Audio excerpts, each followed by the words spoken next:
Good morning, students. So we are at the end of this topic. There is digestion and absorption. So hope you may utilize this holidays to revise this topic which we have already completed. So anyhow, today we are supposed to cover this last topic in this chapter, that is nutritional and digestive disorders. Nutritional and digestive disorders. Okay, so in this topic we have to discuss certain disorders which is related to the nutrition. Which means if we take excess of nutrition also, it may cause some problems in the body, right? If we take low nutrition also, it may cause some problems in the body, right? So that kind of this disorders we are going to discuss today. And moreover, certain defect which is caused inside this digestive tract also we have to discuss. Understand? Okay. So that is this nutritional as well as digestive disorders. Fine. So here, and in our textbook it is given as a paragraph. So the title of this disease is given, and below that this it is given as a paragraph. But here I have made this a table column, so to make you to understand it easily, and hope you can pick up the points very easily by this method, right? Okay. So let us go for the topic, right? So the first is a disorder. So here first column I have made the disorders. The second one, the causes, the reason for this disease, which may cause these disorders. Okay. And the last column I made as the symptoms. So hope you can learn it without confusion, right? Okay. So listen, the first disorder is colitis. Colitis. Okay. So usually, we are discussing about the digestive tract, right? So the digestive tract actually it is a, it's an entry point. It is a major entry point for this lot of pathogens such as bacteria or virus or worms, whatever it is, larval stages. So whatever it is digestive tract is a major entry point, we could say. So through the diet it used to go inside, right? So that's why they say, this digestive tract, our mouth is this it is more prone to, viral or bacterial or, pathogenic worm infections, they say. Because most of the things, food we are taking through this mouth. So mainly we are taking, we are taking the food through the mouth. So through this path, it's a chance to enter. Understand? That's why when we take the food, sometimes the bacteria or virus may enter through this diet, and finally it may reach this, colon region. Do you remember the colon region? So the lab intestine is divided into three, colon, rectum, sigmoid, colon and rectum. So this is the areas listed in this, large intestinal region. So especially when this bacteria or virus into this colon region of the large intestine, there it started to do the inflammation. So what do you mean inflammation? There will be the swelling or redness and the pain, those things may occur. So that is known as inflammation, right? So listen here. So here the title is colitis. So if it causes inflammation in this large intestine, that condition is known as colitis. Understand? So the causes, what is the reason for this disease? That is bacterial or viral and parasitic worm infection. So these may enter through the diet. Okay. And what are the symptoms will be there? Mainly the inflammation in this colon. Along with this, the other symptoms we could say rectal bleeding, abdominal cramps and diarrhea. Rectal bleeding. So rectal bleeding means along with this motion or feces, the blood also may discharge. That we could say is a rectal bleeding. Okay. Next one, abdominal cramps. Abdominal region, the lower stomach, that is known as abdominal region. In that part, the muscles may contract tightly. That is known as a cramps. So the abdominal cramps will be there. Then diarrhea. So this, dysentery, also diarrhea. So this is the symptoms because of this, colitis. Understand? So let us go for the next one. That is, so it is well known. This is hope you know about this kwashiorkor, as well as the marasmus. Both is same kind of this disease. I mean there is the reason is same. The first one is kwashiorkor. So here the reason or causes is protein energy malnutrition. Protein energy malnutrition. PEM. Protein energy malnutrition. So I hope you may remember in the previous class we said about this caloric value of this carbohydrate, caloric value of protein and this fat, all those things, right? So there we said, WHO and the ICMR has recommended to take this protein level for 1 kg body weight. Do you remember? So the ICMR and this WHO recommended to take 1 gram of protein for 1 kg body weight per day. Understand? So there is a normal, it's a normal adequate amount that we have to take it. So if there is any changes, if we unless we take these things, it leads to some nutritional deficiency diseases. That is a protein deficiency disease. There is a normal level, they said 1 gram is supposed to take. If there is any deficiency in this level, it leads to protein malnutrition diseases. Malnutrition means low nutrition. Understand? So mainly, hope you may learn in the lower classes also, the main protein energy malnutrition diseases in the early stage, especially in the early stage. In the early stage, if there is any deficiency in this protein level, it leads to these two kind of diseases. That is, Kwashiorkor as well as marasmus. Okay, so let us discuss about the first one is the Kwashiorkor. So this is because of this PM, protein energy malnutrition, and the symptoms. So symptoms, dry skin will be there. The skin will be very dry, pot belly. So the belly, abdominal region may become like a belly, right? Pot belly. Then edema. Edema means this. There will be the swelling in this leg region and the face, hands. There will be the swelling. That is called edema. Okay. Then stunted growth. So the growth will be low. There is a stunted growth. Short nature will be there. Okay. Then changes in the hair color. The hair color will change. The black color will change. Then body weakness will be there. Right. The next one, irritability. Irritation will be there. Right. Irritation means. So these are all the symptoms of this Kwashiorkor disease. Have you got? Okay. Let us go for the next one. It is marasmus. Marasmus also the protein deficiency disease. But here one more word they added here. There is acute. Acute protein malnutrition. Acute also type also there. Moreover chronic type also there. There is a difference between these two. Acute means if there is a protein deficiency for short time. So within a short duration this disease occurs. Or chronic means this is a gradual process. Continuously, if there is any lack of this any nutrition, it may lead to some kind of this disorder. That we can say it is chronic. Acute means for a few days it is shortage of this, nutrition. That is called acute protein malnutrition. Okay, that is the marasmus. Let us see about the symptoms here. Diarrhea will be there. Diarrhea. Then emaciation. Emaciation means the body becomes very thin, very lean. It's look like it's only the skin and this bone alone will be. There is no muscle tissue even. That is they become that is called very thin. That is called emaciation. Okay. The next one is reduced fat and muscle tissue. There is no fat will be there in the body. Muscle tissue even won't be there. It's like a skeleton is attached with this skin. Such as appearance will be there, right? And the next one is folded skin. So since there is no muscles, the skins will be folded, right? That's what this says, folded skin. Okay, so that's all about the symptoms of marasmus. Okay, and let us go for the next disorder. This indigestion. Indigestion. Hope you understood, right? Indigestion means the reason is improper digestion of food. The food is not digested well. That is the reason for this indigestion. If the food is not digested, what we feel, we feel like, one fullness. We used to say there is no, I'm not feeling hungry, some food, we feel like some fullness. That is because of indigestion. Okay, so that is why it is mentioned as improper digestion of this food. So we feel one fullness, and here they said inadequate enzyme secretions. So enzyme, and we said from the mouth to this intestine, enzymes are secreted for the digestion of this food, right? So if this enzyme is not secreted well, it leads to indigestion. Okay. Then they said this is anxiety. So there is anxiety means some excitement or tension. So these things will be there. Anxiety. Then food poisoning. If there is any food poison, if it which is not suitable or comfortable to our body, so that is as a food poisoning. Overeating. So overeating. If you take excess of food. Okay, excess of food, spicy food. If you take spicy food, actually these are all these,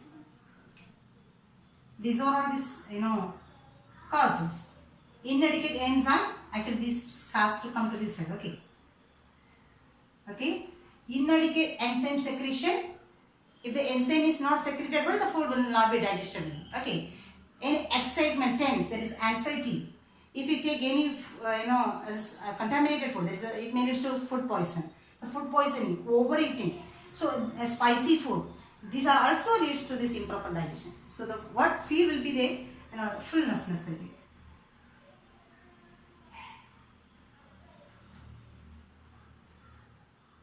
Fullness of stomach. So this, it may lead to this one. So we don't feel hungry. Understand? Okay, next one is constipation. So constipation, and here also almost the same reasons will be there. Constipation means after final digestion, the feces will be there, right? The feces may stay in the rectum, and it is related to this nervous system to get the tendency to eliminate this one. Until that it will be stored inside this rectum. But here, if we take the reason, if we take in a less amount of this fiber food, if we take less amount of, actually we have to take this food with this fiber as well as this water rich food. So that's why they used to say the balanced diet, right? So those kind of the food we used to take. So when we take less fiber food, or when we take less amount of water, or after food if we are fully under rest without any physical exercise. Physical exercise means it doesn't mean as like as this bodybuilders. Our day-to-day life work also, even walking and moving, we are moving around to do the works. So these are the regular activities. So if we are not doing this, even these regular activities also, there is a lack of physical exercise. Just we will take the food and we will take a rest in one side, right? So in these conditions may lead to indigestion. So it may lead to constipation. So constipation means the feces will not be eliminated out. It will be stored inside this rectum region. So that condition is called constipation, right? Is that? So this disorder is constipation. Poor intake of fiber food, lack of physical exercise. So what are the symptoms will be there? Feces retained in the rectum. Understand? So this is just 5 diseases or disorders we discussed now. Let us go for this next disorders. Fine. So let us discuss about the next disorders. The first one is again, it is vomiting. It is when we take any harmful substances along with the food, or when we take any contaminated food along with our diet, our stomach will reversely send it back. Understand? We remember this one of the movement we said peristaltic movement, which is produced by the intestine. So the peristaltic movement is produced from the esophagus almost, right? So this movement only bringing the food in one direction, right? So it will pass the food from esophagus to stomach. Understand? But here, when we take sometimes, in cases, when we take any contaminated food or any harmful substances along with the diet, what happens? The stomach will send it reversely. So that movement is known as reverse peristaltic movement.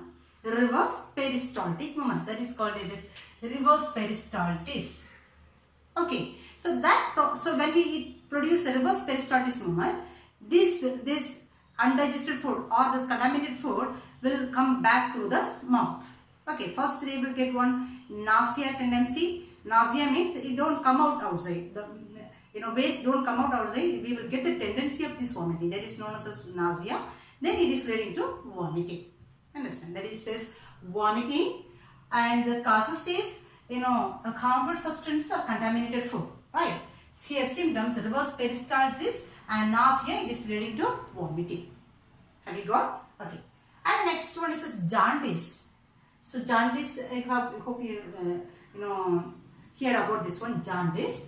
So jaundice is here the liver will be affected. So mainly the liver is affected, and maybe major one of this reason for this liver affection or infection is this virus, that is hepatitis virus. So the hepatitis, when this hepatitis virus is affecting this liver, so the liver cells may damage.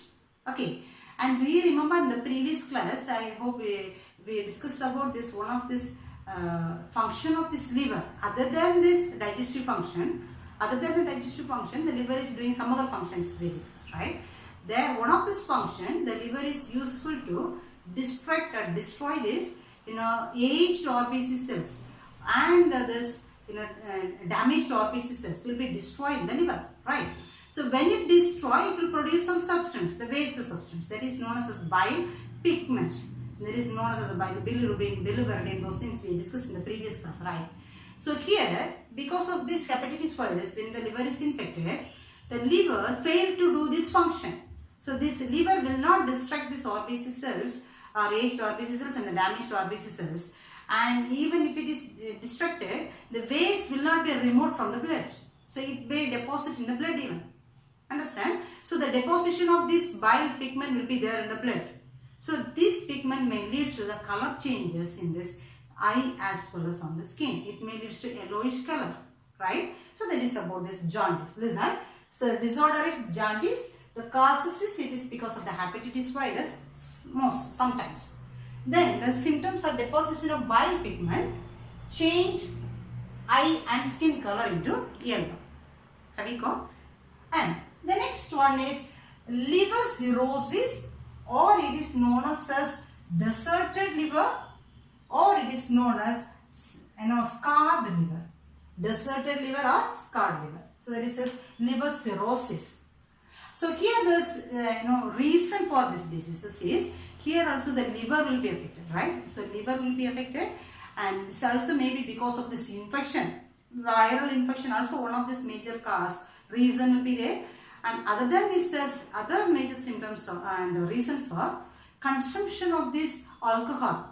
So consumption of this alcohol as well as if they consume any poisonous substances also may damage this liver.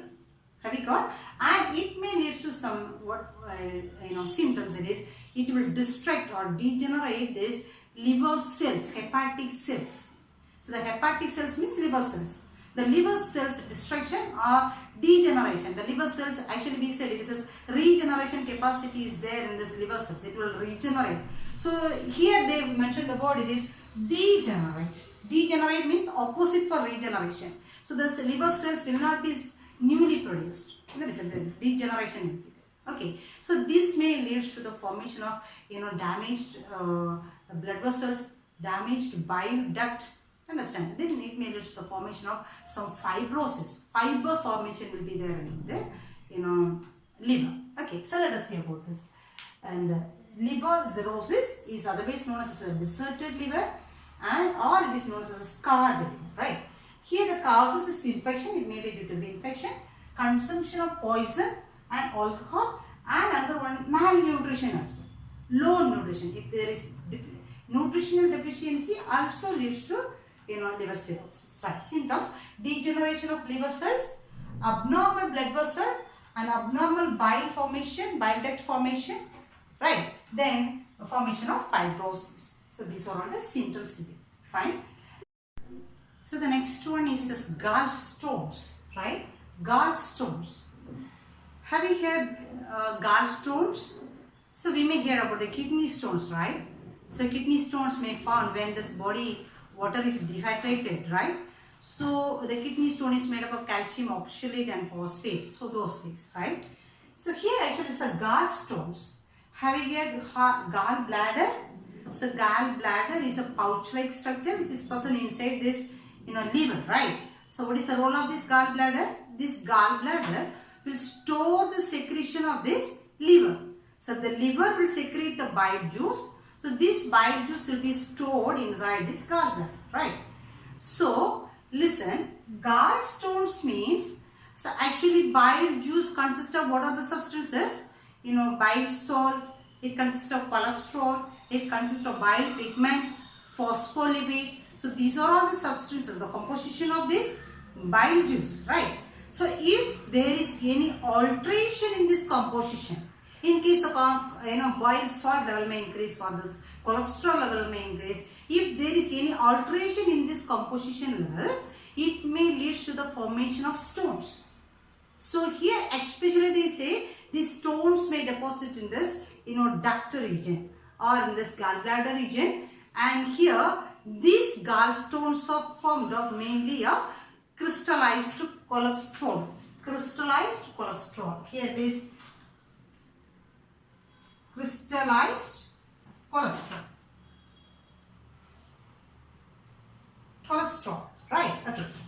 see. So gallstones, it is formed of this crystallized cholesterol, and here the reason alteration in this composition of bile, right? Okay, then so what happens here? Symptoms: obstruction in the cystic, pancreatic as well as the hepatopancreatic duct, right? Then so what do you mean cystic duct? So the duct, gallbladder. Actually, if we draw the gallbladder, so this is the gallbladder, right? So gallbladder, the bile is stored. This duct which is coming out from this gallbladder is known as cystic duct. Cystic duct, right? And what is the role of this gallbladder? It is storing this bile secretion, right? So the other two duct is collecting the bile juice from the liver. So that duct is known as hepatic duct. So from right side and the left side, two ducts will collect this bile juice. So this is known as hepatic duct. Hepatic duct. Do you get me? Okay. Then, so this will come here. So the duct coming from this gallbladder is known as cystic duct. Right? This is gallbladder. Gallbladder. Okay. And here it connects along with this pancreas. Am I right? So here it connects with this pancreas. So the pancreas will be there. So this is the pancreatic duct. The pancreatic duct also will be left here. And finally, the cystic duct as well as the pancreatic duct, both will become as the hepatopancreatic duct. So this is a hepatopancreatic duct. Okay. So if there is a stone formation in this gallbladder, what happens here? In this cystic duct region, in this hepatic duct region, in this hepatopancreatic duct region, there will be the obstructions. What do you mean obstructions? Blockages. The stones will block. So listen, liver is doing the major role in the body, right? So if there is any obstructions here, liver cannot, and main function already we said is the digestion function. So the digestion function, this will be left into this duodenum region of this intestine through this hepatopancreatic duct, right? So if it is blocked here, it cannot digest the food properly. If the food is not digested well, the nutrients we will not get. Have you got? So it's a major reasons. Then again we said the bile pigment has to be removed. So those function will not happen. So there is a major problem may happen because of this gallstones, right? So let us see. So obstruction in the cystic duct, pancreatic duct, hepatopancreatic duct. Because of that, the area there will be the pain. Understand? Then it is leading to jaundice. Okay, and that is leading to pancreatitis. Pancreatitis means inflammation in the pancreas. Infection or inflammations in the pancreas is known as pancreatitis. So this is the symptoms because of this gallstones. Have you got? Next one is this appendicitis. Appendicitis. Appendix, do you remember appendix? So when we discussed about this structure of this intestine, small intestine, the large intestine. So small intestine is here, right? Small intestine. So small intestine, it is leading us as large intestine, right?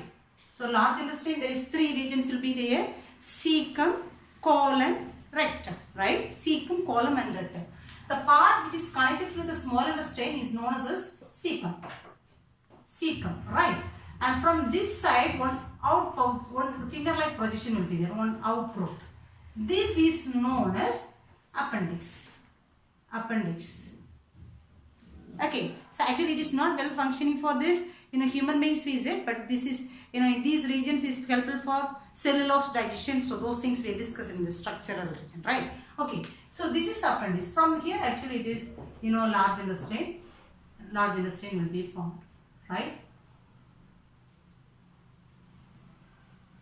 Okay, so this is appendix part. Understand? So if there is any infection occur in this appendix, this condition is known as appendicitis. Right? Appendix. Here, the reason is inflammation in the vermiform appendix. Inflammation in this appendix only known as it is one of this vestigial organ, we could say, since our ancestor had, we are having. So, but there is no specific function with this appendix for mammals. That's why they say it is a vermiform appendix, right?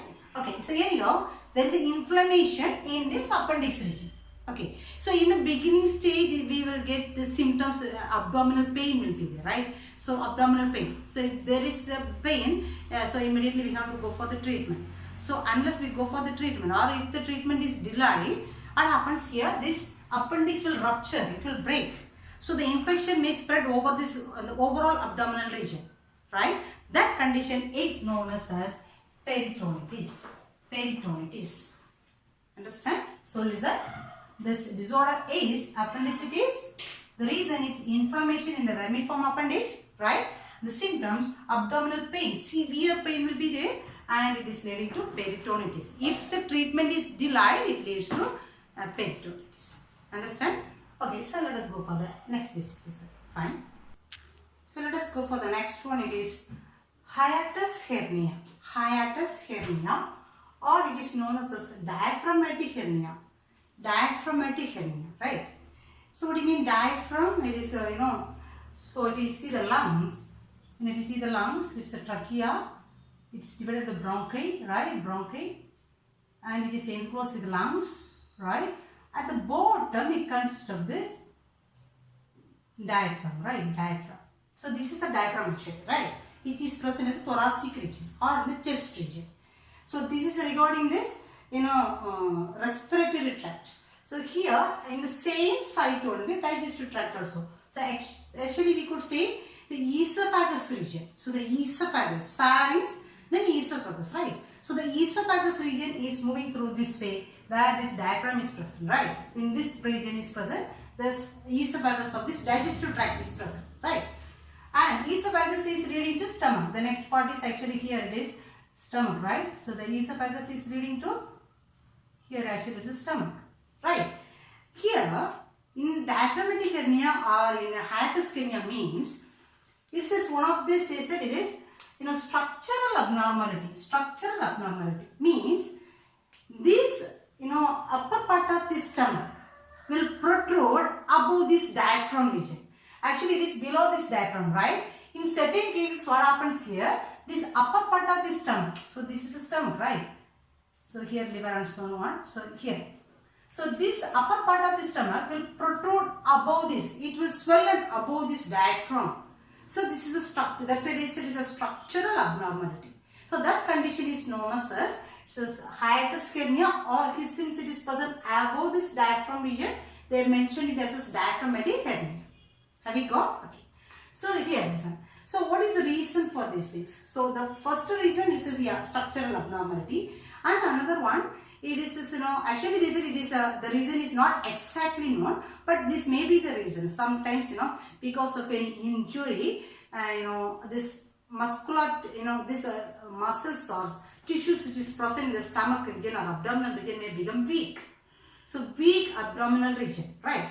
Or else if we give one continuously if we give one heavy pressure in this abdominal region. For example, when we cough, continuously cough, we are giving the pressure in this abdominal region, right? In the stomach region. Or vomiting, if they have any severe vomiting, so the pressure is in this stomach region. Or we could say if we lift any heavy weight, so the pressure is going towards this abdominal region. Actually in this abdominal region. So if we give continuously the persons when they do any manual jobs, heavy works, continuously the pressure is going inside this abdominal region. So what happens here? So this muscle tissues which is present in this abdominal region may become weak. Okay. So that's why they are having this hernia, right? So the stomach will bulge above this diaphragm region. Have you got this? This is hiatus hernia, or it is known as a diaphragmatic hernia, right? And because of this, what happens here? So because these regions, the stomach will send back this digested food which is present inside the stomach, will be sent back like a peristaltic vomiting sense, right? Through this reverse peristaltic movement, this food will be taken back towards this esophagus, or even it is coming to near the oral region, mouth region, right? So even it is coming towards the mouth region also. So because of that, since the digested food is coming there, already we know the stomach hydrochloric acid is there for the digestion, right? So since the acidity is there, when it is coming reversely, when the digested food is coming reversely, we will get one heartburn, right? There is one heartburn needs to get, right? And again they said it is pain in this chest region. So since it is acidic nature, in this chest region, the center of the chest region, there will be the pains. Have we got? So that's all about this hiatus hernia or diaphragmatic hernia, right? And the next one is this diarrhea. Diarrhea. So this causes of this diarrhea, or reason for this diarrhea is any bacterial or viral infection. So when we consume this bacteria or virus along with our diet, it may lead to diarrhea. Understand? It may lead to diarrhea. So in such a cases, what happens here? Actually, because of this infection, especially we said, digestion and absorption. Do you remember in the digestion and absorption? After digestion, absorption process is going on. But the absorption process is going on even in the mouth also, and stomach also, and small intestine and large intestine. So these are all the areas the absorption is going on. But the major absorption site is the small intestine, right? And large intestine also absorption is going on. Mainly in the colon region we said, absorption process is going on, especially water absorption. So the water absorption is going on in this colon region of this large intestine, right? So because of this infection, what happens here? This colon region will not absorb this water. So absorption means it will absorb and send back to the body, right? But if there is a lack of this absorption in this colon region, what happens here? Along with the fecus, this water level, water also will be eliminated. So the water level will increase in the feces. Understand? That's why the lot of water will be eliminated from the body. So that condition is, we can say, this is dehydration, right? Dehydration. Have we got? So listen now. So this disorder is diarrhea. This causes this bacterial and viral infection, right? So what are the symptoms will be there? Increase liquidity of feces discharge. The feces liquidity will increase. What is the reason? Because the colon is not absorbing this water level. So since it is not absorbing, the water is retained along with this feces. So it will be discharged. Have you got? And so when a lot of water is eliminated, that condition we could say as dehydration. Understand? So that is about this diarrhea. And the next one is peptic ulcer. Peptic ulcer, right? Especially this ulcer is there is two types of ulcer you say. There is gastric ulcer as well as this duodenal ulcer. Gastric ulcer as well as duodenal ulcer.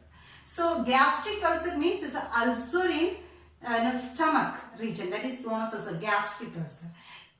Sorry. So if there is ulcer in duodenum region, that we could say is a duodenal ulcer. Okay. So this gastric ulcer mostly it is affecting this age group above 50 years. But in case of this duodenal ulcer, it is affecting 25 to 45. Okay. So let us see what is ulcer first of all, right? So ulcer in the sense, do you remember this, when we talk about the digestion process, we said the stomach is secreting hydrochloric acid and the gastric juice, right? So gastric juice will be secreted and the hydrochloric acid will be secreted and the goblet cell is secreting mucus, right? So gastric juices as well as hydrochloric acid is responsible for the digestion of the food, right? And what is the role of this mucus? So hydrochloric acid, it is one of the acid, right? So there may be the chance of, surely there will be the chance of this eroding this wall of this stomach as well as the duodenum by this hydrochloric acid, right? That's why this mucus layer is covering this, outer wall of this stomach as well as the duodenum. So this mucus is protecting this wall of the stomach as well as the duodenum from this effect of this hydrochloric acid. Understand? That is a function of this mucus actually. So because of certain reasons, what happens? This, this hydrochloric acid, this mucus will be eroded. The mucus will be eroded with this hydrochloric acid. So this hydrochloric acid will directly make this effect on this wall of this stomach and the duodenum. So that's it may lead to this ulcer or wound inside the stomach and the duodenum. That is called as actually ulcer. Understand? So that type only we said it's a gastric ulcer as well as a duodenal ulcer. Okay. So let us see the reasons for this one. What may be the reasons for this ulcer, right? So first, one major reason is one of this bacteria. The bacteria is Helicobacter pylori. Helicobacter pylori is a bacteria, right? Bacteria is one of the reason and to erode this mucous layer, right? And next one is aspirin. So aspirin actually it is one of the painkiller. So when they consume excess of aspirin, and it leads to the eroding of this mucous layer of this stomach, right? Then and excess consumption of anti-inflammatory drugs. Anti-inflammatory means in the science the drugs we are consuming for to protect for inflammation, right? That is known as anti-inflammatory. Inflammation means swelling and the pain, that is inflammation. To cure this inflammation, we are taking anti-inflammatory drugs. If we consume excess amount of this one, it is also made into ulcer, right? Next one, smoking. These are all the major reasons we could say. Smoking and alcohol and caffeine. Caffeine is one of the substance which is present inside the coffee, right? So this one. Then there is psychological stress. So if there is any stress mentally, there is a psychological stress. So these are all the things is leading to the erosion of this mucous layer of this stomach and duodenum, right? So because of this, what happens here? What symptoms will be present? So the tissue lining, mucosa, and in stomach and the duodenum will be eroded, right? So the tissue lining or the mucosa layer is covering this stomach and the duodenum layer that will be eroded because of this reason. So the causes of this erosion is this one. Have we got? Okay. Then, so that's all about this peptic ulcer. Okay. And the next one is obesity, right? Obesity. What do you mean obesity? There's an excess of fat is stored in the adipose tissues. Excess of fat will be stored in the adipose tissues. That is known as obesity, right? So the reason for obesity, maybe it's a genetical reason will be there. Genetical reason means if the parents have this obesity, maybe due to the gene, it will transfer to the next generations, right? So there is a genetical reason, right? Then excess of food, if excess intake of food. So that is also one of the reasons, right? So these are all this reason for obesity. So we could say obesity and this genetic reasons will be there. Excess of this food will be there. And sometimes endocrine disorders. Endocrine, what do you mean endocrine? Endocrine glands. So endocrine gland is secreting the hormones. If there is any imbalance in this hormone secretion, also may lead to obesity, right? Then metabolic disorder, metabolic activities. So metabolic activities, various metabolic processes is going on inside the cells, right? To convert to the energies and so on. So during this metabolic activities, if there is any abnormalities there, that we consider metabolic disorder. Also may lead to this obesity, right? And so here this obesity may lead to the symptoms hypertension. Hypertension means high BP will be there, high blood pressure will be there. Atherosclerotic heart diseases, which means this obesity means, of course we said there is a fat deposition will be there, right? So the fat will deposit on this wall of this blood vessels. So if there is a blood vessel, so the fat will deposit. So the fat deposition will be there in this wall of this blood vessels. So the fat will deposit here. So when it deposits continuously, what happens here? The blood vessel may become narrow. So it becomes narrow. So the blood flow, the speed and all those things will be reduced. This only leads to so many problems like this, heart attack and so on, right? So that is this atherosclerotic heart disease. Atherosclerotic heart diseases, right? Then diabetes. Of course, it may lead to diabetes. Understand? So that's all about this, obesity, and how can we consider whether one person is in obese or not, right? So that is with the help of this one equation, that is body mass index, BMI. Hope you may learn the lower class. BMI means body mass index. The normal body BMI for adult is 19 to 25. The normal BMI range for adult is 19 to 25. If this BMI is above this 25, it is considered as obese. Or if it is below this 19, we could say they are not up to the level. Understand? So the normal is 19 to 25. Then how do we calculate this obesity or BMI, right? So normally this weight of this person is divided by this height of this person, right? Weight divided by height. Weight of this person divided by height, but weight, this unit is, it should be in kilogram, and this should be in, height should be in meter square. Have we got?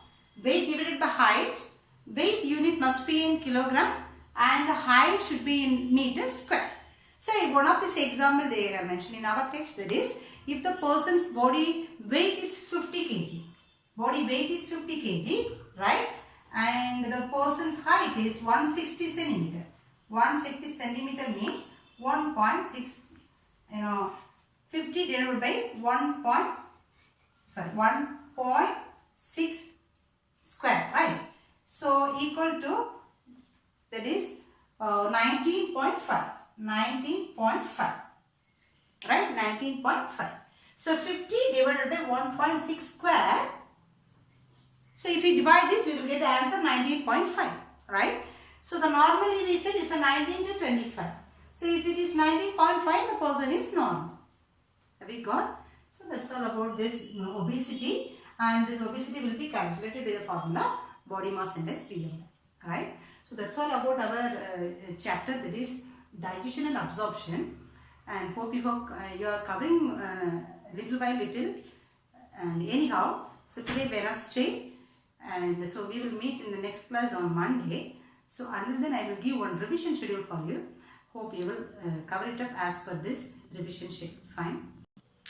So look at this revision schedule. So from today onwards you can begin this revision, right? So 18/11/2020 you can go for the first topic. It is steps in process of digestion, ingestion, digestion, absorption, assimilation, digestion, all those things, right? And the structure of alimentary canal. So structure of alimentary canal in the sense you got to begin from what about the buccal cavity. So the organs which is present in the buccal cavity, dental arrangement. So this defect in this dental arrangement and this tongue region. So those things you have to write, right? Okay. So buccal cavity you have to write. Then it is pharynx. What is in the pharynx? What is in the esophagus? Then structure of stomach, small intestine, large intestine. So these are all the things will be included under the structure of alimentary canal. Okay, so that you can cover up today, right? The 19/11/2020 you can go on the histology of gut. Histology in the sense we said the gut is made up of these 4 layers. Outermost is serosa, muscularis, submucosa, as well as mucosa layer, right? And each layer is made up of what kind of the small tissues. So that we have said about this histology of gut. So if you can before you begin the topic, you can once again you can watch this video also if it is needed, right? Then the next one is the digestive glands. Digestive gland in the sense you can learn this about the salivary glands, then this gastric glands and the intestinal glands, right? So the gastric gland, gastric gland and the liver and pancreas. So liver, structure of liver, secretions of the liver and the special functions of the liver, and about the pancreas also you have to learn under digestive glands. Okay. Then 2011/2020 you can go on the digestion of food. So here actually this is the topic we have explained as equation wise. Do you remember? I hope you have written this equation. If you written as a equation, it will be easy to pick up the points for you, right? So better you write this equation, watch this video once again. If you are not written, watch the video once again, write the equations, and easily you can explain this equation. That is the point actually. Okay. So in the digestion of food, you have to write what are the digestion processes taking place in this buccal cavity. The digestion process takes place in the stomach. Digestion process takes place in the small intestine. That's all. Okay. Actually, 3 sides only you have to write it. Right? Okay. Then 2011/2020 you can go on absorption and assimilation. So digestion process is over. Because due to this digestion, the complex molecule became as the simplest molecule. Carbohydrate became glucose, protein became amino acid, fat became glycerol and fatty acid. So that will be absorbed. It should be absorbed from this cavity. Now in the intestinal cavity, it is there in the lumen. Lumen means center. So this is the lumen, right? This is center. This is known lumen. So here only now the digested food is there, right? So it should be absorbed in this villi. So that process only we said this is absorption. So from one side to the next side it has to travel. So that is known as absorption process. How it will be, in which method carbohydrate will be traveling, or which method protein or fat, water, all those things will be traveling. Either this is a diffusion process or facilitated process or active process and so on. So that we have said. Okay, then wherever the absorption is going on, as we said, small intestine is a major site for this absorption. Other than this, mouth and stomach, large intestine, so these areas also absorption is going on. So that we have to write wherever the digestion process is going on and which nutrition will be absorbed in each site. Chemical and assimilation. The cells it will be converted into energy. This process is known as assimilation. Then digestion, sending out of this waste substances that becomes it feces matter. That is digestion. Then caloric as well as physiological fuel value. Caloric value of carbohydrate and the physiological fuel value of carbohydrate, protein, fat, all those things we said, right? So that you have to know, right? Okay. Then 22nd, 11, 2020, today's topic, that is nutrition as well as digestive disorders. Okay, so please go on these topics before we meet in the next class. So we will meet on Monday with a new topic, right? Thank you.